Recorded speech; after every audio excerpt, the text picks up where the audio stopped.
بسم اللہ اعوذ باللہ من الشیطان الرجیم بسم اللہ الرحمن الرحیم وصلی اللہ علی نبی کریم۔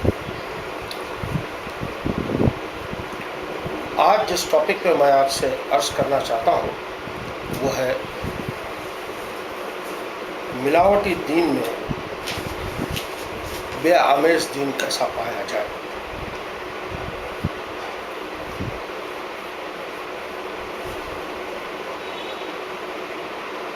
چھ سو دس AD میں قرآن کا سب سے پہلا نزول مکہ مکرمہ میں شروع ہوا اور محمد اس کے لیے رسول چنے گئے صلی اللہ علیہ وسلم۔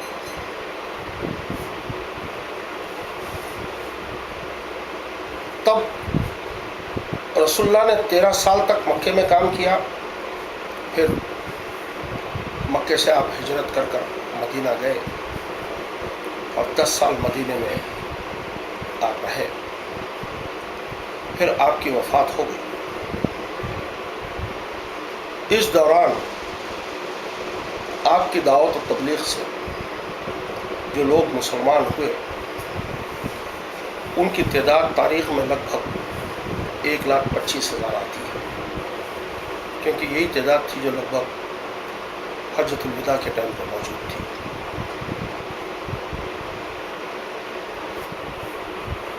یہ سادے سیدھے عرب لوگ تھے جو حجاز میں رہتے تھے، کوئی اونٹ چراتا، کوئی معمولی تجارت کرتا، لیکن تاریخ بتاتی ہے کہ بعد کو یہی دنیا کے حکمران بنے، انہوں نے دنیا پہ حکومت کی۔ رومن امپائر اور ساسانیاد امپائر، ایرانین امپائر، سب کو انہوں نے زیر اسلام لایا اور ایک بہت بڑا سائنٹیفک ایرا تحقیق کا انہوں نے کھولا، جس کی وجہ سے بہت کچھ ترقیات ہوئی۔ لیکن آج ہم دیکھتے ہیں کہ ایسا کچھ بھی نہیں ہوتا ہے۔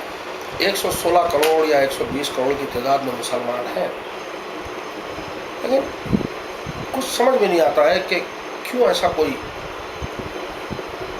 نہ وہ کیریکٹر نظر آتا ہے، نہ وہ انٹلیکچولیٹی نظر آتی ہے۔ تو میں سمجھ سکا کہ یہ صرف اس لیے ہوا کہ دور رسول میں جس سے لوگ سب سے زیادہ متاثر تھے اور جو یہ چینج آیا اور یہ جو انقلاب آیا، اس کی واحد وجہ تھی قرآن کا نزول ہونا، قرآن کا نازل ہونا۔ قرآن تھی جو یہ چینج لائی۔ آج بھی اگر کوئی شخص اس بات پہ تیار ہو جائے کہ وہ پیور اسپرٹ آف قرآن کو لے اور اس کے مطابق اپنی زندگی بنائے اور اس کے مطابق اپنی زندگی کو گزارے، تو وہی انقلاب اس سے ممکن ہے۔ آج ہمارے پاس دین کے نام پہ لوگ کہتے ہیں 72، میں تو سمجھتا ہوں کہ 172 فرقے ہو جائیں گے، ڈویژن اینڈ سب ڈویژن ملائیں گے تو 172 ہو جائیں گے۔ اتنے زیادہ فرقوں میں ہم پٹ گئے۔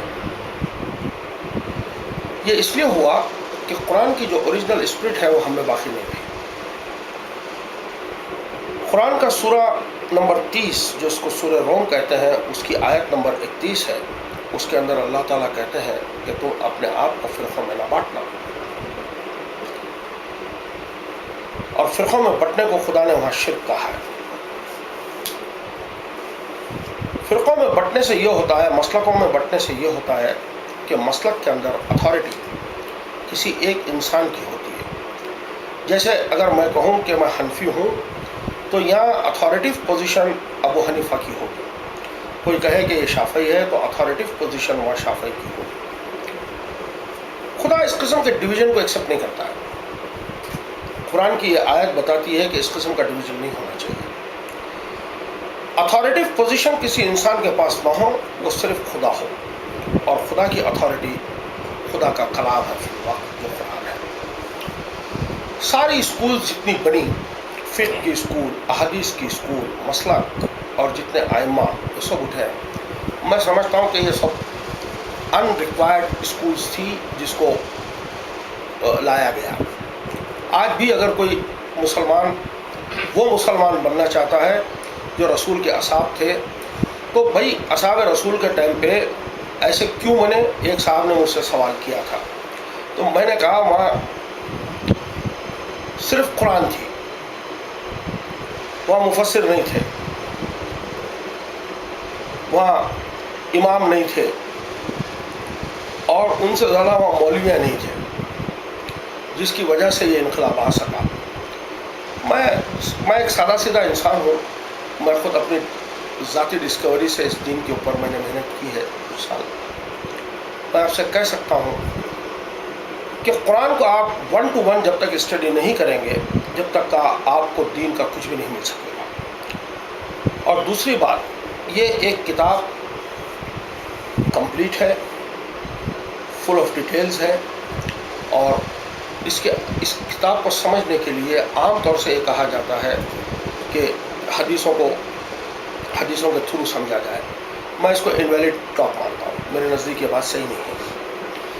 قرآن ایک مفصل کتاب ہے، اگر حدیثوں کے تھرو اگر اس کتاب کو سمجھنا ہوتا تو حدیثوں کی پرزرویشن بھی قرآن کے جیسی ہوتی، ایسے کیوں نہیں ہو سکا؟ اب یہ کہتے ہیں کہ قرآن وہی مطلوع ہے اور حدیثیں وہی غیر مطلوع ہے، یعنی وہ حدیثیں ہیں جو اللہ نے رسول اللہ سے فرمایا لیکن رسول اللہ نے قرآن میں اس کو درج نہیں کیا۔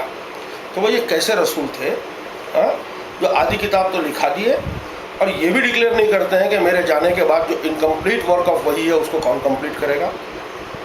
قریب 194 سال بعد حدیثوں کا ذخیرہ جمع ہوتا ہے اور اس کے اطراف میں پورا ریلیجن گھما دیا جاتا ہے، اور پھر پتہ نہیں ایک ایسا اسٹیٹ آف کنفیوژن ہمارے سامنے لا کے کھڑا کر دیا گیا کہ آج ایک سادہ سیدھا مسلمان کسی بات کو سمجھ ہی نہیں سکتا، اس کے الجھ کے رہ گیا۔ تو میں آپ سے یہ کہوں گا، غلط اور صحیح کی پریبھاشا میں نہ جائیے، ابھی فی الوقت صرف ایک ہی کام کیجئے کہ اپنے آپ کو کٹ شارپ کر لیجئے، کٹ شارپ۔ دیکھیے جھاڑ کی گروتھ کے لیے اس میں پروننگ کرتے ہیں، پروننگ۔ میں نے چائے کے پودے کو دیکھا ہے، بڑا سا جھاڑ ہوتا ہے، اس کو کاٹ کٹا کے بالکل چھوٹا کر دیتا ہے۔